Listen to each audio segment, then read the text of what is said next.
My game was Space Expedition, a game where you have to choose different options and help guide you and your crew back home.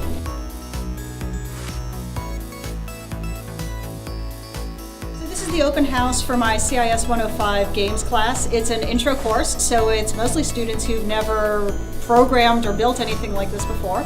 And they get to spend the semester learning how to build a game and really design a game from scratch. So they've spent the semester working on projects, and this is their final product. They worked in teams based on proposals they all came up with, and built out a game working together on the graphics and the coding and the testing.